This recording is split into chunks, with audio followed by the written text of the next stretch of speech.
Thank you, thank you, thank you, thank you, thank you Jesus. जीवित तो महान सामर्थी परमेश्वर, आपका दिल से धन्यवाद करते हैं उस महान प्रेम और उस अनुग्रह के लिए प्रभु, जो आपने सब मनुष्यों के लिए प्रकट किया अपने पुत्र के बलिदान के द्वारा, ताकि जो कोई आपके उस सर्वसिद्ध बलिदान पर विश्वास करके आपके इकलौते पुत्र प्रभु यीशु मसीह को अपना उद्धारकर्ता करके स्वीकार करे और उसे जाने और अपने जीवन को समर्पित करके उसके द्वारा अनंत जीवन को प्राप्त करे। आपकी महिमा उस जीवन से प्रकट हो, जिससे आपका नाम इस पृथ्वी पर महिमान्वित हो और सारी महिमा आपको मिले। धन्यवाद के साथ प्रार्थना को प्रभु यीशु मसीह के पवित्र नाम से मांगते हैं, आमीन। जय मसीह की। परमेश्वर का बहुत धन्यवाद करते हैं, क्योंकि वो महान सामर्थी परमेश्वर, अद्भुत युक्ति करने वाला और अनोखे काम करने वाला परमेश्वर है। परमेश्वर आरंभ से अनोखे तरीके से काम कर रहा है। आज देखिए एक नया विषय यहाँ पर लगा हुआ है, be cautious of deception in all forms and opinions. यानी इसका हिंदी में मतलब हुआ कि बहुत चौकन्ने रहो, चौकस रहो, धोखे से हर प्रकार के रूप में और हर प्रकार के विचारों में आपको धोखा परोसा जा रहा है। धोखे का कोई रूप नहीं होता, धोखा एक बहरूपिया है। तमाम तरीके के विचारों का प्रचार किया जा रहा है यीशु मसीह के नाम से। तो ये ओपिनियंस हैं और तमाम तरीके के स्वरूप में आपको धोखा परोसा जा रहा है। Forms and opinions of deception, इसे आपको समझना पड़ेगा। अंडरस्टैंडिंग इसीलिए जरूरी है। बिना समझ के उद्धार है ही नहीं, खाली विश्वास नहीं है और लोग धोखे में हैं। हम विश्वासी हैं कौन से, इसीलिए पूछते हैं, क्योंकि आपके जीवन में ना तो वो चरित्र है, ना वो स्वभाव है, ना वो सत्य आप जानते हैं। आप बस सिर्फ ये बोले जा रहे हैं हम विश्वासी हैं। कौन से? मसीही विश्वासी होना एक बिल्कुल अलग बात है। संसार से आप बिल्कुल अलग दिखेंगे, कभी मिक्स ही नहीं हो सकते। वो है हम थोड़ी देर के लिए आपको एक पॉइंट पर ले जाएंगे। पौलुस ने तिमोथियस को पत्री लिखी, पहला तिमोथियस और उसका पहला अध्याय। और पहले अध्याय में तिमोथियस का पहला अध्याय, और यहां पर वो झूठे शिक्षकों के विरुद्ध चेतावनी दे रहा, उसको वार्निंग दे रहा। झूठी शिक्षा के लिए, झूठे शिक्षकों के बारे में उसको समझा रहा था। ये पत्री उसने लिखी थी उसको, और उसने लिखा इसके 18 पद से 18 और 19 पद आपके सामने पढ़ते हैं। हे पुत्र तिमोथियस, उन भविष्यवाणियों के अनुसार जो पहले तेरे विषय में की गई थी, मैं ये आज्ञा सौंपता हूं कि तू उनके अनुसार अच्छी लड़ाई को लड़ता रहे। सच्चे विश्वास जिसके पास होता है ना, वो उस विश्वास के लिए झूठे शिक्षाओं से, झूठी बातों से, झूठे विश्वासों से जो किसी भी रूप में और किसी भी तरीके से आपके जीवन में आएंगे, आपको विश्वास की कुश्ती लड़नी। विश्वास ऐसी चीज नहीं है कि जो आपने धारण कर ली और जो आपके मन में पहले से है। वो विश्वास की बात ही बाइबल नहीं कर रही है। बाइबल उस विश्वास की बात कर रही है जो वचन के द्वारा आपके अंदर जाता है, जिसे आपका मन एक्सेप्ट करने को राजी नहीं। वो है विश्वास, परमेश्वर का वचन पर विश्वास। उसके वचन पर आप विश्वास करते हैं। इस विश्वास के बारे में बाइबल कह रही है कि इसके लिए आपको कुश्ती लड़नी पड़ेगी। किससे? अपने झूठी धारणाओं और मान्यताओं वाला जो विश्वास है, वो विश्वास परमेश्वर के वचन के सामने आके टकराता है और आपके मन में उथल पुथल करता है। आप असहज होंगे और आप सोचेंगे कि हम करें क्या। जो आपके अंदर मान्यताएं और धारणाएं बैठी हुई हैं, उन्हें वो आपका अपना विश्वास है। उस विश्वास की बात बाइबल करती नहीं, वो फॉली फेथ है। व्यर्थ विश्वास है, उससे आपको उद्धार मिलेगा नहीं। और ऐसे ही लोग आकर और बड़े आसानी से कह देते हम विश्वास करते हैं, विश्वास नहीं करते तो आए क्यों? हाँ, तुम आए तो हो, लेकिन अपना विश्वास लेकर आए हो, और ये विश्वास, इससे परमेश्वर के यहाँ ये चलता ही नहीं है। वो करेंसी है, आपका विश्वास वो करेंसी है जो परमेश्वर के यहाँ नहीं चलती। परमेश्वर के यहाँ परमेश्वर की करेंसी चलती, यानी परमेश्वर का विश्वास। वो विश्वास अगर आपके अंदर डेवलप नहीं है तो आप विश्वास में नहीं है। पहली बात तो आप विश्वास से खारिज हो जाते हैं, जहां पे आपको धोखा, आपका मन धोखा देता कि हम तो विश्वास करते हैं। दूसरी बात, वो यहां पर कह रहा है कि उसकी अच्छी लड़ाई लड़ता रहे, और 19वें पद में कह रहा और विश्वास और उस अच्छे विवेक को थामे रहे, जिसे दूर करने के कारण कितनों का विश्वास रूपी जहाज डूब गया। ये आपका जो विश्वास रूपी जहाज है ना, ये डूब जाएगा अगर आपका विश्वास, जो परमेश्वर के वचन को सुनकर हम एक्सेप्ट करते हैं और फॉलो करते हैं, इसे विश्वास बाइबल कहती है। यह है सच्चा विश्वास। और इसके साथ साथ इसे देखिए, परमेश्वर के वचन को सुनना, उसे समझना और उसे अपने जीवन, लोग लागू क्यों नहीं कर पा रहे? क्योंकि समझ ही नहीं पाते। और समझ क्यों नहीं पा रहे? क्योंकि वो परमेश्वर के वचन पर विश्वास नहीं कर रहे। वो अपना विश्वास लेकर बैठे हैं कि हम विश्वास तो कर रहे हैं, प्रभु को चमत्कार कर दे, नहीं करेगा। चमत्कार परमेश्वर ऐसे नहीं करता। और इसलिए यहां पर आप देखेंगे तो यहां पे विश्वास के साथ एक चीज है जो बहुत इंपॉर्टेंट है, विवेक, जिसे हम बोलते हैं राइट अंडरस्टैंडिंग, क्लियर कॉन्शियस। आपका विवेक जब परिपक्व हो जाता है, सही मानसिकता में आ जाता है, यानी पूरी समझ। और इसीलिए नीति वचन की पुस्तक में लिखा, अपनी समझ का सहारा ना लेना, वरन संपूर्ण हृदय से परमेश्वर के वचन पर भरोसा करना। ये जब आप करने लगेंगे तब आपका विवेक जो है, आपको विवेक मिलेगा। विवेक क्या चीज है मालूम? इसके द्वारा राजा राज्य करता है। ये गवर्नमेंट, जब आप शासक बनता है, शासक क्या करता है? वो अपने विवेक से शासन करता है। शासक हो सकता पढ़ा लिखा ना हो, उसके पास तमाम पढ़े लिखे लोग होते हैं, वो उससे बोलता है, नीतियां बनने लगती हैं। वो बोलता है, वैसे ही लोग काम करने लगते हैं। यानी राजा के वचन में सामर्थ्य होती है, उसकी बोली में। तो आप ये देखिए कि राजा के पास विवेक होता है और विवेक से बोलता है और विवेक के द्वारा शासन करता है। आप अपने जीवन में पाप पर शासन क्यों नहीं कर पा रहे? आपके पास विवेक नहीं है। विवेक का मतलब होता है राइट अंडरस्टैंडिंग, क्लियर अंडरस्टैंडिंग, स्पष्ट समझ। वो है? नहीं है, नहीं है। अब इसके विषय में अगर मैं आपको बाइबल के उसमें एम्पलीफाइड वर्जन में, इंग्लिश का एम्पलीफाइड वर्जन है, उसमें हम इस पद को अगर आपके सामने पढ़ें तो आपको ये पता चल जाएगा कि ये पद किस विषय में बात कर रहा है और इसमें परमेश्वर का वचन क्या कह रहा। पौलुस ने अपने चेले को ऐसे ही नहीं लिखा, उसने एक भी बात फालतू नहीं लिखी, उसने सारी बातें एकदम सही बातें लिखी, सटीक बातें। Holding fast to faith, that leaning of the entire human personality on God in absolute trust and confidence।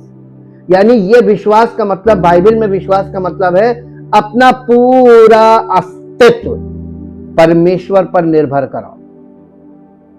जो होगा उसकी इच्छा ही पूरी होगी। मैं कुछ नहीं चाहता, वो जो चाहता है मेरे जीवन में हो। ये है पर्सनल, इसमें आ गया human personality on God in absolute trust and confidence and having a good या clear conscious by rejecting and thrusting from them their conscious. यानी आपके अंदर जो पहले से विवेक है, जो आपकी समझ है, उसको आपको कंडेम करना है वचन के आधार पर। Some individuals have made shipwreck of their faith. इसी के कारण लोगों ने अपनी समझ को वचन के अनुसार कंडेम नहीं किया, बल्कि अपनी समझ में खड़े हो गए, वचन का विरोध करते रहे उनका विश्वास रूपी जहाज डूब गया। अब आपको समझ में आया क्यों समझ बहुत जरूरी चीज है। ये बच्चों के लिए नहीं होती, समझ बड़ों के पास होनी चाहिए। लेकिन आपके पास फिजिकल अंडरस्टैंडिंग हो सकती है, लेकिन स्पिरिचुअल अंडरस्टैंडिंग में आप बच्चों से भी गए गुजरे, बिल्कुल नीचे। और आपका मन आपको धोखा देता कि आप विश्वासी हैं। कहां से विश्वासी हैं, किस कोने से हैं। वचन के आधार पर आप देखेंगे तो कहेंगे हम तो इतने साल से आ रहे हैं, लेकिन अभी तक हम शून्य पे ही चल रहे हैं। क्यों चल रहे हैं, किसकी गलती? क्योंकि आप परमेश्वर के जो हम लोग स्टडी कर रहे हैं उस स्टडी में आप इन्वॉल्व नहीं हो रहे हैं। दूसरी बात, इन्वॉल्व होने का मतलब यह है कि आप सुन तो रहे हैं, लेकिन समझने के लिए आपको प्रश्न करना पड़ेगा। अगर आपको नहीं समझ में आ रहा, पूछिए इसका क्या मतलब है, इसका क्या मतलब है, इसका। जब आप पूछेंगे तो पता चलता है ना कि आपको क्या नहीं समझ में आ रहा और क्यों नहीं समझ में आ रहा, तो उसके अनुसार जवाब। तो जिसको समझ में नहीं आ रहा वो स्वयं पूछेगा तो बताने में आसानी होगी, क्योंकि पवित्र आत्मा उत्तर देता है। अगर आप हमसे पूछें, आप अपना प्रश्न पूछें, अगर आप रेगुलर स्टडी में हैं और आप पूछें कि भैया यहाँ पे इसका क्या मतलब है, तो मुझे ये मालूम हो जाएगा कि आपको कहाँ पर दिक्कत आ रही है। लेकिन आपकी बजाय कोई दूसरा पूछे तो मेरे पास एक अंदर से आएगा हमारे विवेक में कि ये प्रश्न इनका नहीं है, जिसका है वो डायरेक्ट क्यों नहीं पूछ रहा है। अगर वो पूछे तो उसके हिसाब से उसको जवाब दे, है ना। तो सब परमेश्वर से आप बात करेंगे तो परमेश्वर आपसे आपके अनुसार बात करेगा ना, आपकी मनोदशा को देखते हुए, आपकी बातों को आपको जानते हुए कि आपका स्तर क्या है, उसके हिसाब से आपको जवाब मिलेगा।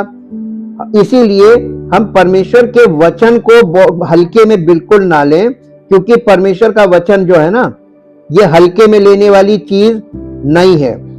मैं आपके सामने इसी पद को, पहला तिमोथियस पहला अध्याय और उसका 19 पद, यहां पे हम देखते हैं।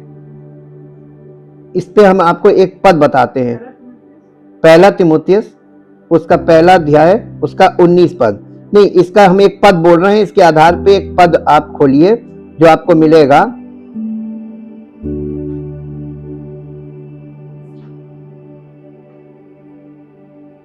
लूका रचित सुसमाचार 22 अध्याय और उसका 31 और 32 पद। लूका 22, 31 और 32 पद।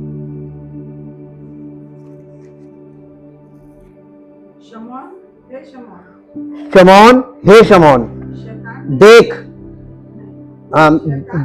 शैतान ने तुम लोगों को मांग लिया है कि गेहूं के समान फटके। ये शमौन कौन है मालूम? पतरस के विषय में बोला जा रहा है कि देख शैतान ने तुम्हें मांग लिया है कि गेहूं के समान फटके, परंतु मैंने तेरे लिए विनती की है कि तेरा विश्वास जाता ना रहे, और जब तू फिरे तो अपने भाइयों को स्थिर करना। ये यीशु मसीह ने मालूम कब बोला था? ये क्रूसीफिक्शन से पहले बोला था। और जब यीशु मसीह को गिरफ्तार किया गया था उस समय पतरस ने 3 बार उसका इनकार कर दिया था, है ना। लेकिन ये इसके मन में विश्वास वैसे ही था कि वो प्रभु है, वो प्रभु है। पतरस से ही ये बात क्यों बोली, इसके पीछे का भी आधार है, क्योंकि पतरस से जब प्रभु यीशु मसीह अपने सब चेलों से ये पूछ रहे थे कि लोग मुझे क्या कहते हैं, तो पतरस ने ही ये जवाब दिया था कि तू जीवते परमेश्वर का पुत्र मसीह है। और तब यीशु मसीह ने पतरस को ये बात बताई थी कि ये बात तुझे खून और गोश्त ने नहीं बताई, परंतु मेरे पिता ने जो स्वर्ग में है ये बात तुझ पर प्रकट की है।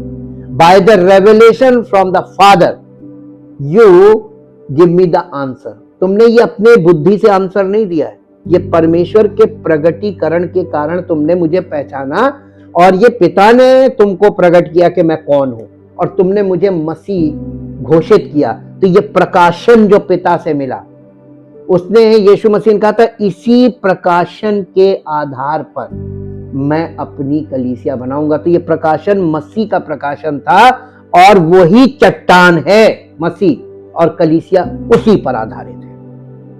प्रकाशन, मसीह के प्रकाशन पर वो चट्टान है, मसीह चट्टान है, और मसीह के प्रकाशन पर कलीसिया स्थापित की गई। तो जो फाउंडेशन है कलीसिया की वो मसीह का प्रकाशन है, प्रगटीकरण पवित्र आत्मा के द्वारा।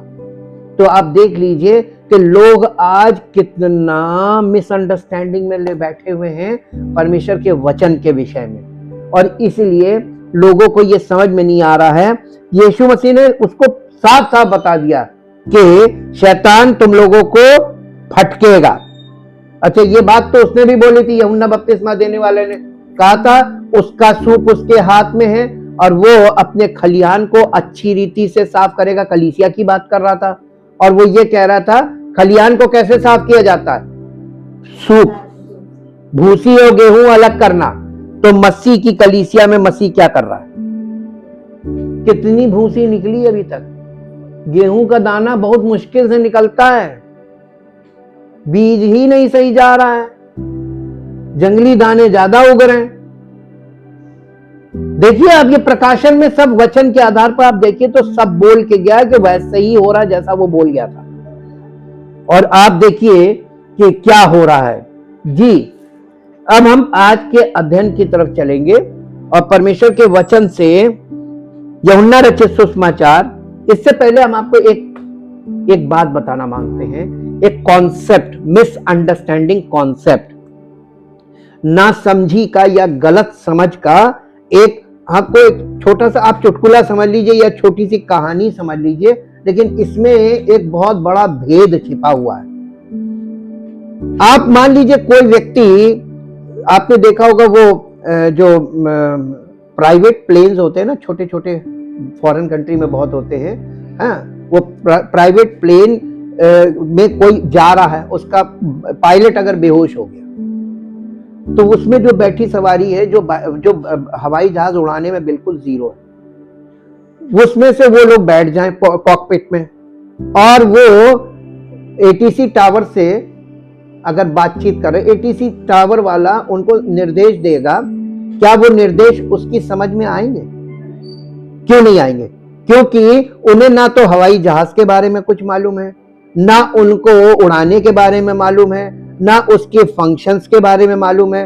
और अगर एटीसी टावर से वो कहे कि देखो सामने एक गोल व्हील है, हाँ है डैशबोर्ड पे, और उसके बगल में एक बटन है लाल रंग का, हाँ है, और पट से दबा दे, तो उधर से एटीसी टावर से वो बोलेगा क्या किया, बटन दबा दिया, वो हाँ नहीं दबाना था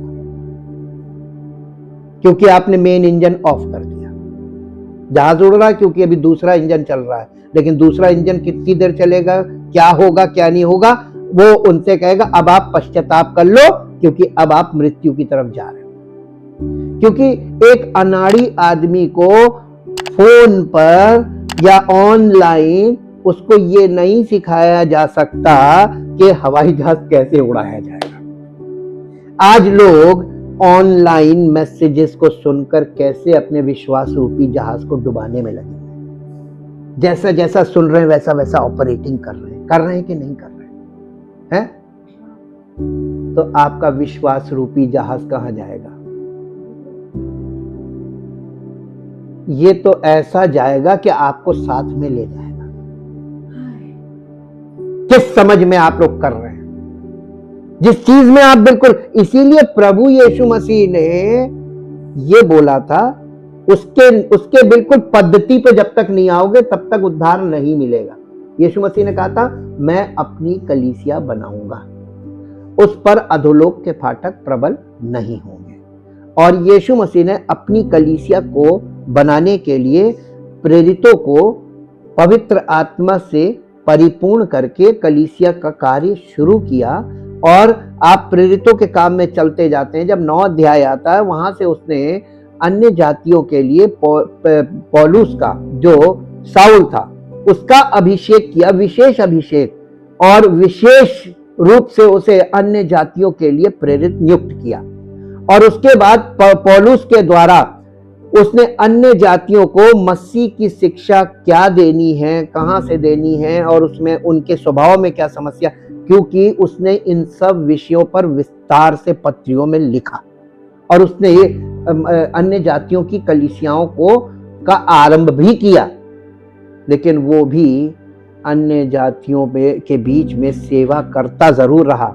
लेकिन आपको मालूम है, जितनी कलीसियाएं पौलुस के द्वारा आरंभ की गई थी अन्य जातियों की, उन कलीसियाओं के विषय में 7 कलीसियाओं को जो पत्री लिखी है ना, वो सब वही कलीसियाएं थी और सबको दोष पत्र दिया गया है, गलत गलत गलत गलत। और वहां पर पूरी पूरी कलीसिया को लिखा मन फिराओ मन फिराओ मन फिराओ। कभी ध्यान नहीं दिया, यहां तक कि पौलुस भी हार मान गया।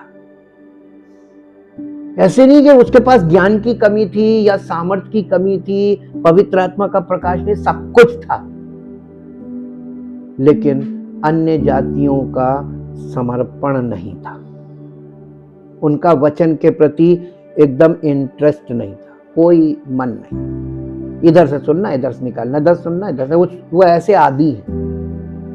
ये उनकी स्वाभाविक समस्या है, जिसके कारण ज्यादा लोग आते हैं, लेकिन उसमें से इक्का दुक्का ही उद्धार प्राप्त कर पाते हैं। ये वास्तविक रिपोर्ट है वचन की, भीड़ मत देखिए, ये सब भीड़ में तो धोखा है।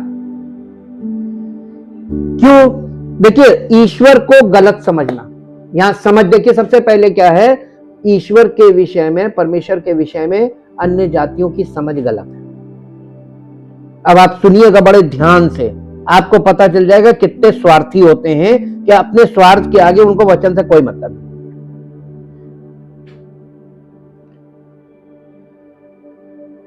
बहुत से लोग जो परमेश्वर और यीशु को जानने का दावा करते हैं, लेकिन जब वे इस परमेश्वर का वर्णन करना शुरू करते हैं तो वे प्रदर्शित करते हैं कि परमेश्वर कौन है, इस बारे में उनके मन में गंभीर भ्रांतियां भरी हुई। इसीलिए मैंने लिखा है, बी कॉशियस ऑफ डिसेप्शन, धोखा, in all forms and opinions, किसी भी रूप में और किसी भी विचार के द्वारा धोखा आपके मन में, आपकी बुद्धि में, आपके जीवन में घर किए रहेगा, बना रहेगा, और वो आपको धोखा देता रहेगा और वचन एक्सेप्ट करने नहीं देगा।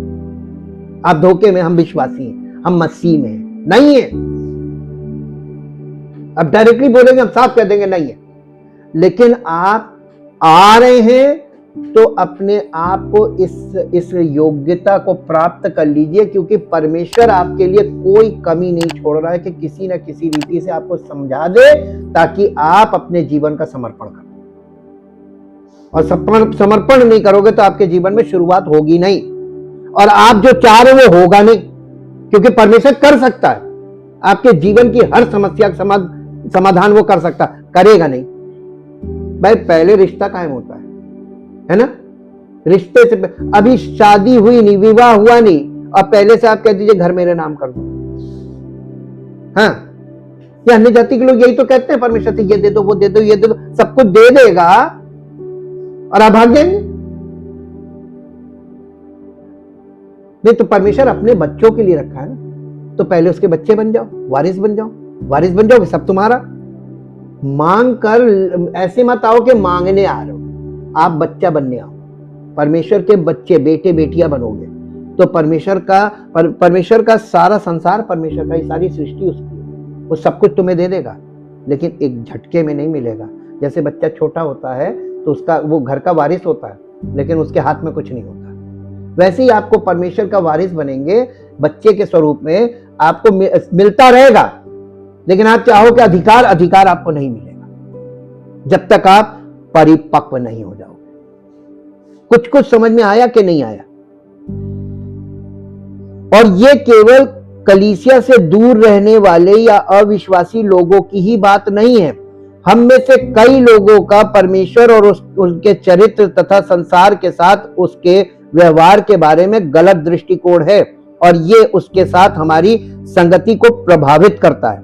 आज हम एक ऐसे अंश को देखने जा रहे हैं जहां यीशु एक बीमार व्यक्ति और कुछ यहूदी अगुओं से बातचीत करता है, और वो पाता है कि वे परमेश्वर के चरित्र, उद्देश्यों और कार्यों को पूरी तरह से गलत समझते हैं, जबकि यीशु उन पर सच्चे परमेश्वर को प्रकट कर रहा है। ऐसे ही परमेश्वर आपके साथ कर रहा है, लेकिन आप उसको गलत समझ रहे हैं। और हम स्वयं ये सीखते हैं कि जब हम परमेश्वर को गलत समझते हैं तो ये परमेश्वर के साथ गलत दृष्टिकोण और बातचीत की ओर ले जाता है, तो फिर मसीह के व्यक्तित्व और कार्य के बारे में गलत फहमियों को जन्म देता है। मिसअंडरस्टैंडिंग्स आपके अंदर बना देगा, गलत समझ खड़ी कर देगा, और फिर जब गलत समझ की दीवारें खड़ी हो जाएंगी ना, तो सच्चा वचन आपके मन में ग्रहण योग्य नहीं होगा।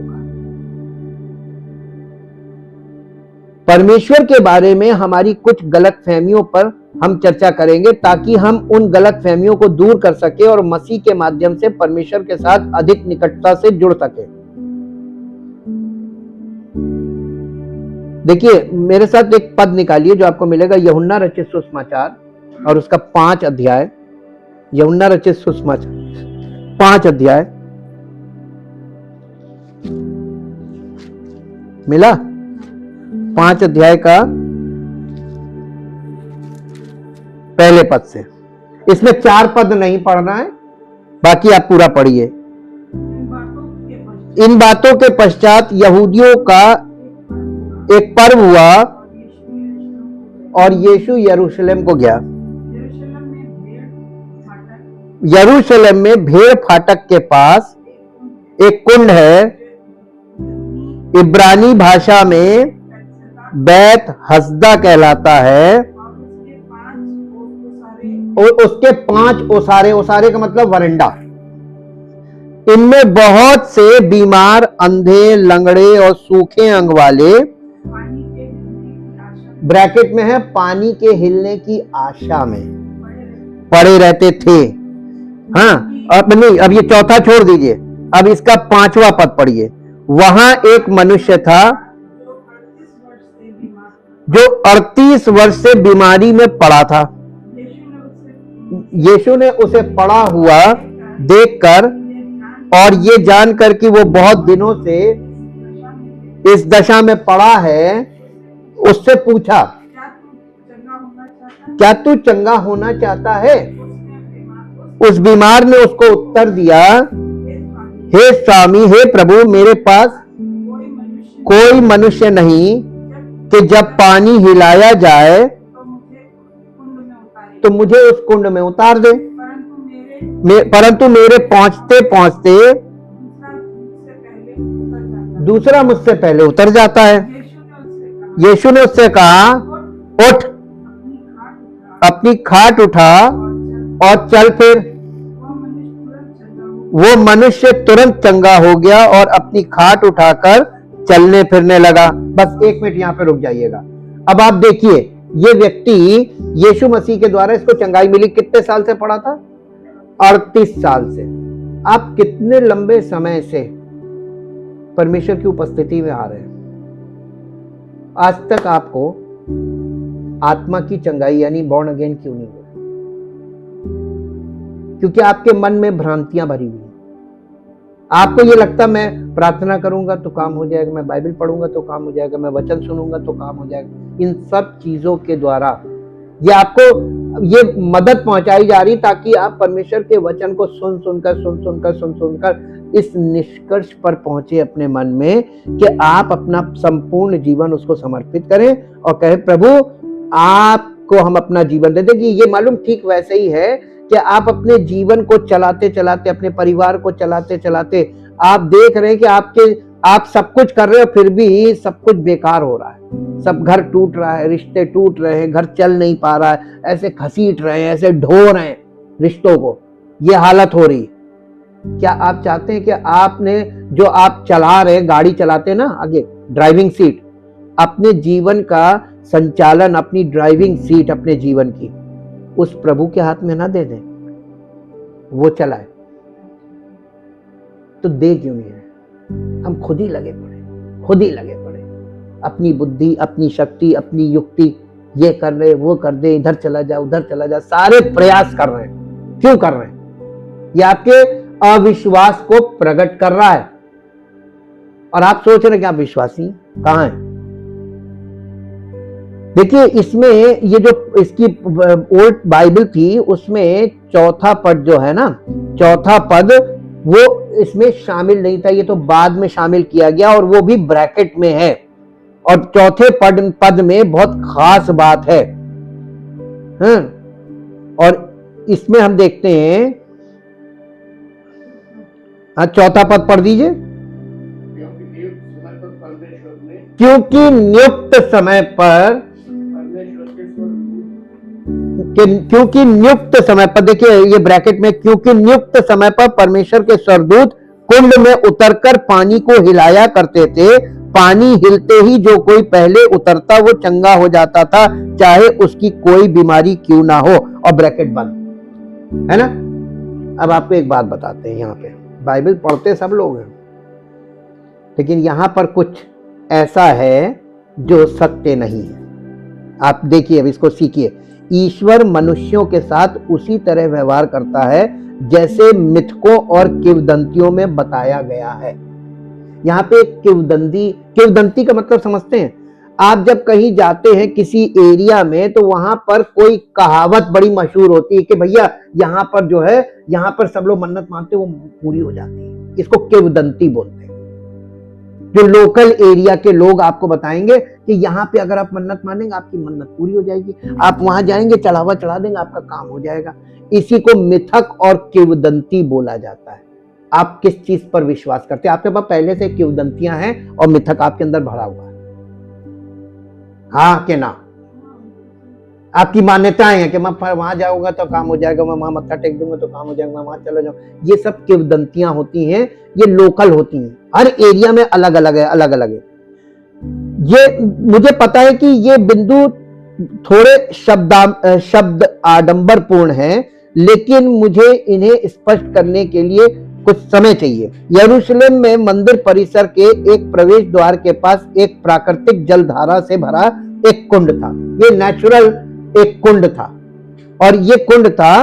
पुरातत्वविदों का मानना है कि उन्होंने वास्तव में इस कुंड को खोज लिया है, और ये बिल्कुल वैसा ही है जैसा शास्त्रों में वर्णित है। चारों ओर से ढके हुए बरामदों से घिरा हुआ है। वो चारों ओर बरामदे हैं उसके, और बीच में वहां पे पास में कुंड है, और उसके उस बरामदे में सारे बीमार पड़े रहते हैं। अब इनको ये मालूम है कि किसी विशेष समय पर स्वर्गदूत जब जल हिलाएगा तब उसमें जो पहले उतर जाएगा वो चंगा हो जाएगा। क्या आपको लगता है कि ये सत्य है? देखो, अब आप लोग का जवाब नहीं, इसका मतलब आप लोगों के अंदर इस चीज की सोच, हाँ ये सोच आपके अंदर काम करती है, ऐसा होता है, लेकिन ये झूठ है। हिंदुस्तान में भी आपको, हम लोग गए थे ना, हॉट वाटर गीजर बोलते हैं इसको, गर्म पानी का सोता होता है, पहाड़ों पे है, हम लोग गए थे वहां पे भी गए, और भी गए, हम तो कई जगह गए। एक जगह कहते हैं स्किन की कोई बीमारी ठीक हो जाएगी, क्योंकि वहां पे पानी जो आ रहा है वो प्राकृतिक जल है, और गर्म भी होता है। महाराष्ट्र में भी और जगह, हिमाचल में भी है, देहरादून की तरफ भी है, सब बहुत है। ये नेचुरल गीजर्स है, ये प्राकृतिक है। लेकिन आप देखिए उनके पास आपको वहां पे धार्मिक स्थल जरूर मिलेंगे, और यही किंवदंती होती है कि वहां पर लोग उसी भावना से चले जाते हैं जी। और आप यहां पर भी वही चीज है, आपको वही चीज, तो आपको जल्दी समझ में आ जाना चाहिए। और उन्होंने बताया कि वैसे ही इस कुंड के बारे में एक मिथक या किंवदंती प्रचलित थी, और ये माना जाता था कि पानी अपने आप हिलना शुरू हो जाएगा, और जब कुंड हिलना शुरू होगा तो सबसे पहले उसमें प्रवेश करने वाले व्यक्ति की सभी बीमारियां ठीक हो जाएंगी। ये किंवदंती थी। किंवदंती का मतलब ये बात उस कुंड को लेकर बड़ी फेमस कर दी थी वहां पे लोगों ने, ठीक। लेकिन ऐसा विश्वास अगर आपके अंदर होगा तो प्रभु यीशु मसीह से आपको कुछ नहीं मिलेगा। हम तो फलानी जगह पे गए थे, वहां भी गए थे, वहां भी गए, कर लो सब कुछ, कर लो, उद्धार क्यों नहीं मिला? आखिरी रास्ता फिर आपको यही सूझता है कि कर तो परमेश्वर ही सकता है, तो फिर परमेश्वर को समर्पण क्यों नहीं करते हो? हमारे इसमें जो चौथा पद गायब था उसको अभी हमने आपको पढ़वा दिया, वो ब्रैकेट में है। एक देवदूत पानी को हिलाएगा, लेकिन ये पद जो है संभवतः किसी बाद के लेखक द्वारा मिथक के अंतराल को भरने के लिए जोड़ा गया था। पूरी संभावना है कि कोई प्राकृतिक घटना रही होगी जिसके कारण पानी हिल रहा था। शायद कोई पानी के नीचे का गीजर या ऐसा ही कोई, जैसे आप सोते में से पानी जब आने लगता है तो वो होने लगता है ना, तो वो पानी हिलने लगता है बुलबुला टाइप पर, तो लोग सोचते थे सदभूत आ गया हिला रहा। क्या सोचते थे लोग? ये उस जमाने की बात है जब शिक्षा नाम की कोई चीज नहीं थी। उस समय इस तरीके का विश्वास बहुत डेवलप हुआ। बीसी काल, ये बीसी का अंत और एडी के आरंभ की बात है। ये बिल्कुल उस समय भी वही बीसी काल वाली सोच ही चल रही थी। आज भी वही सोच चल रही है। जब बाइबल को बीसी काल का जो हम इतिहास पढ़ते हैं, पुराना नियम, तो उसे पुराना बोला जाता है क्योंकि वो आज आउटडेटेड है। तो उसमें जितनी बातें की गई हैं, जितने प्रकार की बातें की गई विश्वास से संबंधित, वो सब मसीह के आगे आउटडेटेड है। इसीलिए तो उसको रखा गया कि देखो ये आज ये नए नियम ये कहता, पुराने नियम में ये था। और इसीलिए हमारे पुराने उस स्वभाव को जो पुराने नियम के अनुसार काम करता है उसे पुराना बोला जाता है, पुराना मनुष्यत्व बोला गया। आपका अंदर कौन सा मनुष्यत्व है अभी? बिल्कुल सच जवाब दीजिएगा। हाँ, तो जब तक ये पुराना नहीं मिटेगा तब तक नया प्रकट नहीं होगा, यही बाइबल कह रही है। लेकिन ये सभी बीमार लोग कुंड के पास आते और इन ढके हुए बरामदों के नीचे बैठे रहते, और फिर जब कुंड में हलचल शुरू होती तो एक दूसरे से आगे निकलने की कोशिश करते, ये सोचकर कि प्रभु उन्हें इसी तरह ठीक कर देंगे। और ये आदमी जो 38 साल से बीमार था उनमें से एक था। और आप देखिए, मैं चाहता हूं कि आप इस बात पर गहन चिंतन करें और ये पता लगाएं कि इस विशेष विश्वास को धारण करने से वास्तव में ये पता चलता है कि ईश्वर के बारे में लोग क्या सोचते थे। इस मिथक पर विश्वास करने के लिए आपको ये मानना होगा कि ईश्वर निराकार है और उसे व्यक्ति की कोई परवाह नहीं, बल्कि सामान्य मानवता के प्रति उसकी कुछ दया है। और इसलिए ईश्वर कुछ लोगों को ठीक होने की अनुमति देकर मानवता को एक हड्डी फेंकता है, लेकिन वो इसे एक प्रतियोगिता में बदल देता है। जो भी पहले पानी तक पहुंचता है वो जीत जाता है और ठीक हो जाता है। क्या परमेश्वर ऐसा कर सकता है कि आपको एक को चंगाई दे दी और बाकी सब लड़ो आपस में, कि तुमसे पहले हम जाएंगे, तुमसे पहले, आपस में लड़ाई होने लगी, तुम नहीं कूदोगे अब हम कूदेंगे, है ना? नहीं भाई, अंधविश्वासियों में यही सब काम कर रहा है। खुद आते दूसरे को बताते नहीं, वो ना चला जाए, मुझे तो अभी तक मिला नहीं, उसको मिल गया तो मैं फिर कहूंगा, वो कहेगा देख तुझे नहीं मिला मुझे मिल गया। रहता है ना? ये अन्य जातियों की सोच बाइबल खोल देगी। बिल्कुल सत्य वचन है ये। तो परमेश्वर को वास्तव में इस बात की परवाह नहीं है कि आप एक व्यक्ति के रूप में ठीक हुए हैं या नहीं। उसे आपसे व्यक्तिगत रूप से कोई प्रेम नहीं, लेकिन अपने मनोरंजन के लिए वो किसी फरिश्ते से पानी में हलचल करवाएगा। और अगर आप सही समय पर सही जगह पर हैं तो आप अपनी बीमारी से ठीक होने का शानदार इनाम पा सकते हैं। ये लोग सोच रहे थे उस जमाने के, और यहीं पर इन लोगों की आशा टिकी थी, एक ऐसे ईश्वर में जो चीजों को बिना सोचे समझे करता है। और यदि आप भाग्यशाली हैं या पर्याप्त तेज हैं तो आप जीत सकते हैं। ईश्वर में यह विश्वास यूनानियों और रोमियों के अपने देवताओं में विश्वास से अलग नहीं है। उनके देवता सर्वशक्तिमान पुरुष थे जिनमें वासना, लोभ, क्रोध और घृणा जैसे सभी मानवीय दोष थे, और आपको उन्हें प्रसन्न करने के लिए कुछ भी करना पड़ता था। और कभी कभी अगर आप सही काम करते थे तो वे आपके साथ अच्छा व्यवहार करते थे, लेकिन ये सब कुछ बेतरतीब था और आपको कभी पता नहीं चलता था कि आप वास्तव में कहां खड़े हैं। ये विकलांग व्यक्ति भी वास्तविक ईश्वर में कुछ ऐसा ही विश्वास करता था जो 38 साल से पड़ा था।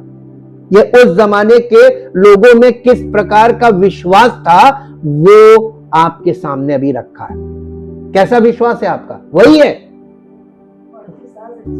वही विश्वास जो आज सब कर रहे हैं। अन्य जातियों में यही विश्वास होता है कि जब तक हम कुछ करके नहीं दिखाएंगे हमें प्रभु से कुछ मिलेगा। इसीलिए सब साम दाम दंड भेद लगाते, अनुग्रह को नहीं समझ रहे लोग। लेकिन तभी यीशु आता है और इस व्यक्ति को बताता है कि परमेश्वर वास्तव में कैसा है। एक व्यक्ति के रूप में उसके साथ व्यवहार करना और उसे अनुग्रह प्रदान करना। ये यीशु मसीह के द्वारा परमेश्वर ने अपने आप को इस संसार में प्रकट किया कि परमेश्वर क्या करता है। परमेश्वर बातचीत करता है, परमेश्वर आपसे बातचीत करेगा, व्यक्तिगत संबंध करेगा, आपको चंगाई भी देगा और आपको गलत बातों के लिए निर्देश भी देगा।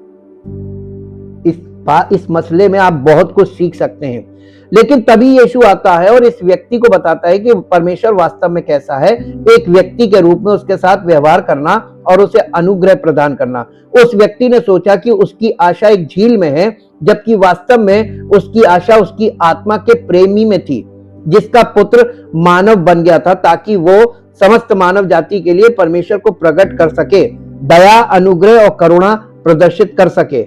मिथक और किंवदंती पर आधारित परमेश्वर के बारे में ये गलत धारणाएं परमेश्वर के चरित्र पर कलंक लगाती हैं और परमेश्वर के वचन को गलत सिद्ध करती हैं तथा हमें अपने परमेश्वर के बारे में विकृत दृष्टिकोण प्रदान करती हैं। और इसलिए हमें इन सब बातों को देखिए, इसलिए मुझे आश्चर्य होता है कि हम परमेश्वर के बारे में किन मिथकों और किंवदंतियों पर विश्वास करते हैं जो असत्य हैं। यहां तक कि कलीसिया के लोग भी यही करते हैं, झूठी गवाहियों के द्वारा भी होता है। क्या आपको लगता है कि परमेश्वर आपकी हर हरकत पर ध्यान से नजर रख रहा है ताकि वो आपको कोई गलत काम करते हुए पा सके और आपको सजा दे सके? क्या यीशु क्रूस पर इसलिए मरा ताकि परमेश्वर आपको इस तरह सजा दे, या यीशु आपको बचाने आए थे? बचाने आए थे ना, सजा देने तो नहीं आए थे ना। तो आप ऐसे काम मत करो, पहले से आप सजा में हो पाप की और आप उसके सामने ऐसा व्यवहार करके और पीड़ित क्यों होना चाहते हो? सरेंडर करो। वो सरेंडर चाहते हैं। क्या आप मानते हैं कि ईश्वर ने दुनिया की शुरुआत की होगी लेकिन अब उसका इससे कोई लेना देना नहीं है, इसलिए ईश्वर ना तो देखता है ना आपके जीवन में क्या हो रहा है और ना ही उसे इसकी परवाह है? यह भी गलत प्रश्न। परमेश्वर को हमारी परवाह है, तभी तो उसने पुत्र को भेजा। दुनिया बना के हमें ऐसे ही नहीं छोड़ दिया लावारिस। वो कितने प्रयत्न करता रहा मनुष्यों को यह बताने के लिए कि देखो मैं तुम्हारा स्वर्गीय पिता हूं, मेरी ये आज्ञाएं हैं, इन्हें मानो। इजराइलियों ने एक नहीं मानी। आखिरकार हार कर उसे अपने पुत्र को भेजना पड़ा कि भैया तुम जाओ, मेरे बारे में सत्य बताओ। उसे मार डाला। लेकिन खैर परमेश्वर की ये योजना थी कि उसको मालूम था कि वो आकर जब परमेश्वर के बारे में सत्य बोलेगा तो मार दिया जाएगा। लेकिन उसकी मृत्यु में भी परमेश्वर ने ये योजना बना के रखी थी कि उसकी मृत्यु के द्वारा हमारा पुनरुत्थान, हमारा नया जीवन आरंभ होता है। इसलिए उसने होने दिया। परमेश्वर वही होने देगा जो उसकी योजना में है। क्या आप मानते हैं? क्या यीशु सामान्य लोगों को बचाने के लिए क्रूस पर मरा, या क्या वो आप समेत व्यक्तिगत लोगों को बचाने के लिए क्रूस पर मरा? क्या आप मानते हैं कि परमेश्वर इतना बेपरवाह है कि वो आपको छोड़ने या त्यागने का हर मौका ढूंढता रहता है? क्या पवित्र शास्त्र यही बताता है? पूरा दिन हमारी झूठी मान्यताओं के बारे में बात करते हुए हम बिता सकते हैं, लेकिन यदि ईश्वर के बारे में आपके मन में कोई विचार या धारणा है जो पवित्र शास्त्र द्वारा समर्थित नहीं है, तो आप एक मिथक और किंवदंती में विश्वास कर रहे हैं, ना कि उस ईश्वर में जो अस्तित्व में है, जो वास्तव में ईश्वर है उसके बारे में नहीं। आज कलीसियाओं में किस तरीके का ये प्रचार चल रहे हैं, पर बाइबल आधारित नहीं है, सब किंवदंतियों पर आधारित है। आप परमेश्वर को गलत समझते हैं और ये उनके साथ आपके चलने में बाधा डाल रहा है और उनमें आपकी वृद्धि को रोक रहा है। पवित्र शास्त्र में परमेश्वर के बारे में सत्य खोजें और पूरे हृदय से उस पर विश्वास करें। गलतफहमी नंबर 2, परमेश्वर प्रेम और करुणा से अधिक व्यवस्था के अक्षर के बारे में चिंतित है। इस अंश में यीशु ने उस आदमी को चंगा किया था और उससे कहा था कि वो अपना बिस्तर उठाकर अपने रास्ते पर चला जाए। 38 साल तक ठीक से न चल पाने और समाज में योगदान देने लायक जीवन न पाने के बाद अचानक वो पूरी तरह स्वस्थ हो गया। क्या आपको लगता है कि ये जश्न मनाने लायक बात है? क्या आपको लगता है कि ऐसी स्थिति में ईश्वर को इस चमत्कार के लिए धन्यवाद और प्रशंसा मिलनी चाहिए।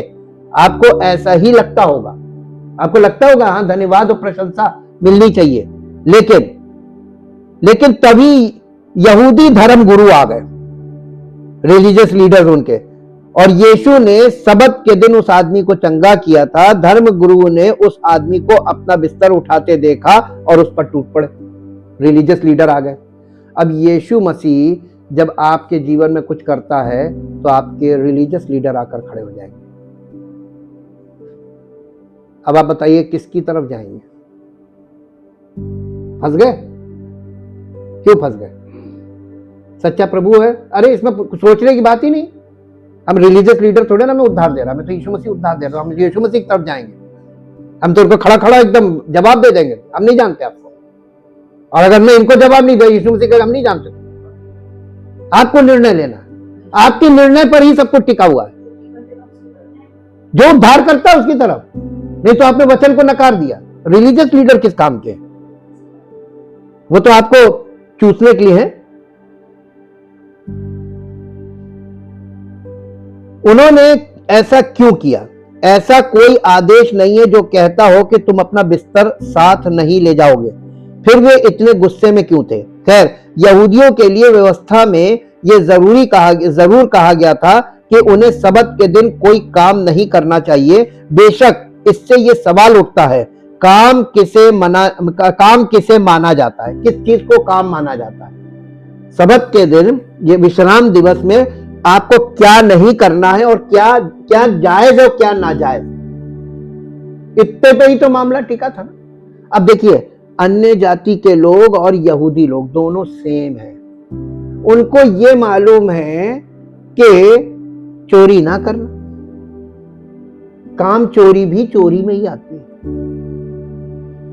पैसे की चोरी, एक पैसे की चोरी भी चोरी ही मानी जाती है, सजा बराबर है। तो वो कहते हैं एक पैसे की चोरी तो जायज है, बड़ी ना करना। काम चोरी तो जायज है।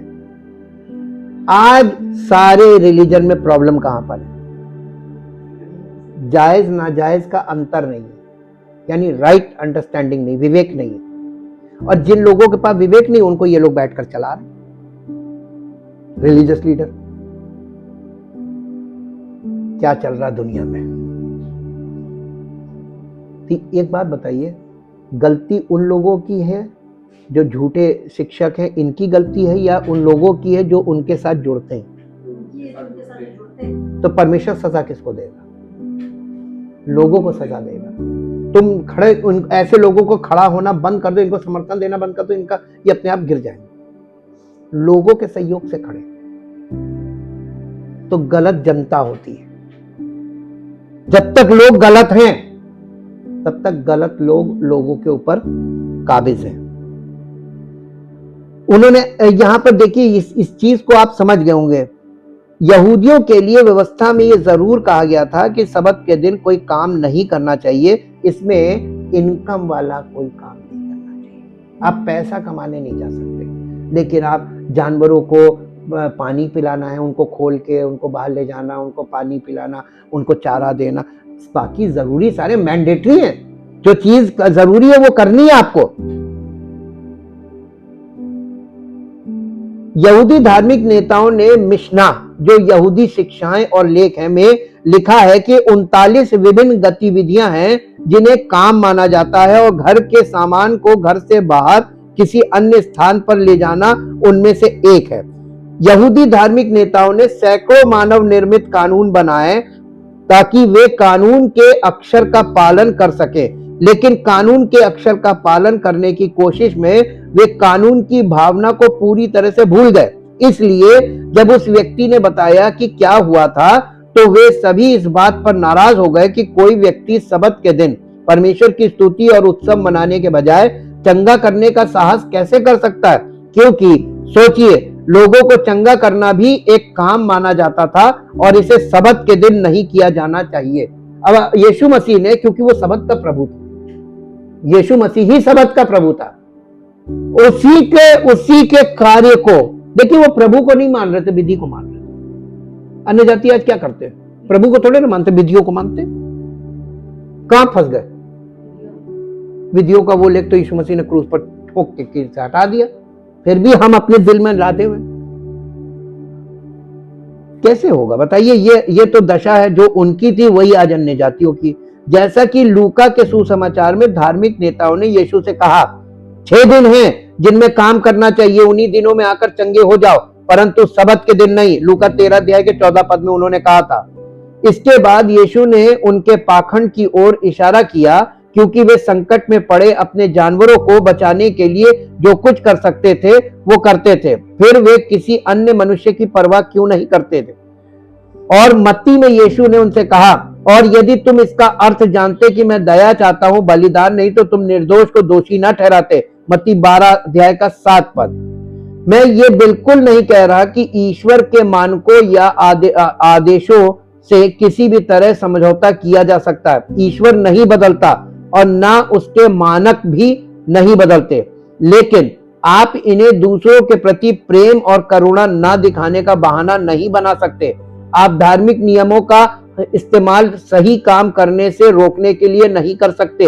यदि आप रविवार की सुबह सड़क पर यात्रा कर रहे हैं और आप सड़क के किनारे एक बुजुर्ग महिला को देखते हैं जिसका टायर पंचर हो गया और वो मदद की तलाश में है, और आप उसके पास से गुजरते हुए ये कहकर अपना बचाव करते हैं, मुझे तो चर्च जाना है, क्योंकि बाइबल कहती है कि हमें एक साथ इकट्ठा होना नहीं छोड़ना चाहिए, इसलिए मैं उसके टायर की समस्या में मदद नहीं करने के लिए कलीसिया में नहीं जा पाऊंगा, इसलिए मैं नहीं करूंगा। करते हैं ना भैया, हम जल्दी में, हम तो चर्च जा रहे हैं। यीशु मसीह ने कहानी बताई थी ना, एक अधमरा पड़ा हुआ था, लुटेरों ने उसको अधमरा छोड़ दिया था, वहां से एक व्यवस्थापक निकला, शास्त्री कतरा के चला गया, लेवी निकला, लीडर, पहले पास्टर निकला फिर लीडर निकला, वो नहीं रुके, सामरी आ गया। यीशु मसीह ने अपने आप को सामरी इसलिए बोला, सामरी का मतलब वो एक रिलीजियस नहीं था, लेकिन वो एक सच्चा व्यक्ति था। परमेश्वर किस रूप में प्रकट हुए लोग आज तक नहीं पकड़ पाए, गलत धारणाएं मन में बैठी हुई हैं। अगर आप सचमुच ऐसा सोचते हैं तो ईश्वर आपकी मदद करे। हो सकता है कि आप कानून के अक्षर का पालन कर रहे हो, लेकिन आप निश्चित रूप से कानून की भावना का पालन नहीं कर रहे। प्रेम और करुणा के कार्य के लिए कलीसिया ना जाना ठीक है। यदि आप दूसरों के आध्यात्मिक विकास में बाधा डालने के लिए मानव निर्मित नियमों को लागू करना शुरू करते हैं, तो ये प्रेम और करुणा नहीं दिखाना है। लेकिन अब देखिए गलतफहमी नंबर 3, परमेश्वर पाप के लिए कोई परिणाम नहीं देता, ना ही अधर्म पर न्याय करता है। बाद में यीशु उस व्यक्ति को ढूंढता है जिसे उसने चंगा किया था, और उसे 14वें पद में देखिए क्या लिखा, 14वां पद, 5 अध्याय का 14वां पद में चेतावनी देता है। इसके बाद यीशु उसे मंदिर में पाता है और उससे कहता है, 14वां पद 14th वर्ष, 5 अध्याय उसका 14 पद, यूहन्ना 5:14। इन बातों के बाद वो यीशु को मंदिर में मिला। यीशु ने उससे कहा, देख तू चंगा हो गया है, फिर से पाप मत करना, ऐसा ना हो कि इससे कोई भारी विपत्ति तुझ पर आ पड़े। उस मनुष्य ने जाकर यहूदियों से कह दिया कि जिसने मुझे चंगा किया वो यीशु है। असल में वो पूछ रहे थे किसने चंगा किया, ये जानता नहीं था, नाम नहीं जानता था और पहचानता ही नहीं था। उसने कहा एक है, उसने किया है। अब इसने जब यीशु मसीह दोबारा मिला ना, तो उसने कहा देख तू चंगा तो हो गया है, लेकिन अब फिर से पाप मत करना, कहीं ऐसा ना हो कि तुझ पर इससे भी कोई बड़ी विपत्ति आ जाए। यीशु ने ऐसा कभी नहीं कहा होता अगर पाप के असली परिणाम ना होते। लेकिन यीशु के कहने का क्या मतलब था? कई बार लोग आते हैं, भैया प्रार्थना कर दीजिए चंगाई मिल जाए। हम प्रार्थना भी कर देंगे, यीशु मसीह चंगाई भी दे देगा, लेकिन क्या दोबारा इससे बड़ी विपत्ति आएगी कि नहीं आएगी? क्यों आएगी? क्योंकि आप तो चंगाई लेकर चले गए अपनी संसार की दुनिया में, अपने शारीरिक जीवन में, अपने सांसारिक जीवन में, और उससे भी भयानक चीजें कि उससे भी बदतर हालत में फिर आ गए, भैया अब तो बड़ी विपत्ति आ गई, अब क्या करें? बताइए हम क्या करें? हम तो उसके सेवक हैं, उसने हमें नियुक्त किया है, मालिक तो है नहीं। हम आपके साथ परेशान हो लेंगे, जहां डांटने की जरूरत होगी डांट देंगे, जहां समझाने की जरूरत होगी समझा देंगे। लेकिन आपने क्या गलती की आपको मालूम है? आपने परमेश्वर को, यीशु मसीह को अपना पूरी लाइफ को समर्पण नहीं किया। आप अपनी लाइफ अपने तरीके से बिताते रहे, आप कलीसिया में आते रहे। कलीसिया में आना मसीह में नहीं है।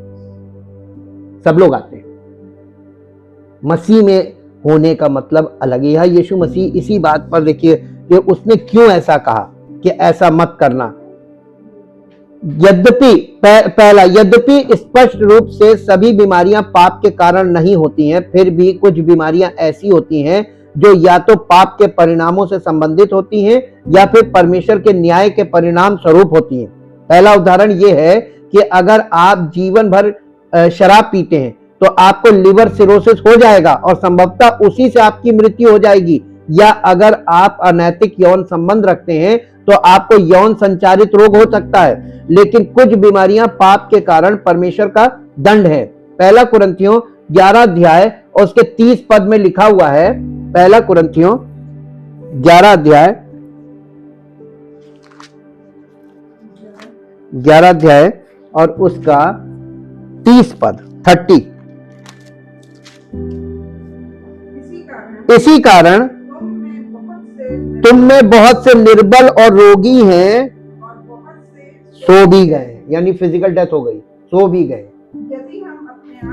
यदि हम अपने आप को जांचते तो दंड ना पाते। ये कलीसिया को लिखा गया है। कोई जरूरी नहीं है कि आपको प्रभु हमेशा जीवन ही दे। अपने आप को उसने कहा जांचो, तुम प्रभु में विश्वास में हो या तुम्हारा दिल तुमको धोखा दे रहा है कि हम विश्वासी हैं। पौलुस ने कलीसिया को बताया कि कलीसिया में पाप है और उसका एक परिणाम है। उसने कहा 30 पद में, इसी कारण तुम में से बहुत से लोग निर्बल और रोगी हैं और कितने मर गए। तुमने पाप किया है और परमेश्वर तुम्हें बीमारी से दंडित करता है। तो शायद यीशु उस आदमी को चेतावनी दे रहे थे, अगर वो पाप का जीवन जीता रहा तो उस पर और भी बड़ी बीमारी आ सकती है। लेकिन इससे भी बढ़कर यीशु पाप के आत्मिक परिणामों के प्रति आगाह कर रहा है। यीशु उस व्यक्ति को पश्चाताप करने के लिए बुला रहे हैं, पाप से फिरकर परमेश्वर की ओर मुड़ने के लिए, उसके द्वारा जिसे परमेश्वर ने पाप की सजा चुकाने के लिए भेजा है। बाइबल स्पष्ट रूप से कहती है कि हर कोई पाप करता है और बाइबल स्पष्ट रूप से कहती है कि पाप की मजदूरी अनंत आत्मिक मृत्यु है, जो किसी भी बीमार व्यक्ति को पहले हुई किसी भी बीमारी से भी बदतर है। पश्चाताप और उद्धारकर्ता पर विश्वास करके पाप से मुड़े बिना न्याय और निंदा होती है। यहाँ झूठे प्रचारकों का एक समूह है जो ये दावा करते हुए बेतुका प्रचार कर रहा है कि परमेश्वर पाप के कारण कभी किसी को दोषी नहीं ठहराएगा या किसी का न्याय नहीं करेगा। लेकिन बाइबल कहती है कि परमेश्वर सिद्ध और पवित्र है और वो दोषियों को दंड दिए बिना नहीं छोड़ेगा। साथ ही बाइबल कहती है कि परमेश्वर दयालु और न्यायी है और उसने पाप की सजा यीशु को क्रूस पर दी। इसलिए गलतफहमी ना पालें, हृदय परिवर्तन के बिना निंदा के अलावा कुछ नहीं है। तो आज आपको एक निर्णय लेना है। हो सकता है कि आपको परमेश्वर के बारे में कुछ गलतफहमियां हो, कुछ मिथक और किंवदंतियां हैं जिन पर आप विश्वास करते हैं और जिन्हें आपको परमेश्वर के वचन से दूर करने की जरूरत है। वेदी पर आइए और परमेश्वर से निवेदन कीजिए कि वो आपको अपने स्वरूप के बारे में सही दृष्टिकोण प्रदान करे। हो सकता है कि आप विधिवाद और मानव निर्मित परंपराओं के जाल में फंस गए हो और आपको वेदी पर आकर परमेश्वर से ये निवेदन करने की आवश्यकता है कि वो आपको मसीह में दी गई स्वतंत्रता दिखाए ताकि आप पवित्र जीवन की ओर अग्रसर हो। फिर भी हो सकता है कि आपने हमेशा अपने पाप को हल्के में लिया हो और कभी ये नहीं सोचा हो कि परमेश्वर के नियम को एक बार भी तोड़ने के परिणाम होते हैं और इसका एकमात्र उपाय यीशु में विश्वास और पश्चाताप है। Thank you Jesus. जीवित और महान सामर्थी परमेश्वर, दिल से आपका धन्यवाद करते हैं। एक एक वचन प्रभु आपका ताया हुआ है, शुद्ध है और आपके वचन में वो तासीर है जो हमारे हृदय को जाकर शुद्ध करती है, हमारे विचारों को करेक्ट करती है, ताकि हमारा विश्वास वो हो जो आपका वचन कह रहा है उसके अनुसार, और वो आपका वचन हमारे जीवन में हम लागू कर सके, इसके लिए हमें छुटकारा आप देते हैं और पवित्र आत्मा हमें सामर्थ देता है ताकि हम आपके वचनों को अपने जीवन में लागू करके जयवंत हो, छुटकारा पाए और हमारा जीवन मसीह की महिमा के योग्य हो। आदर और महिमा आपको मिले, यीशु मसीह के नाम से मांगते हैं, आमीन।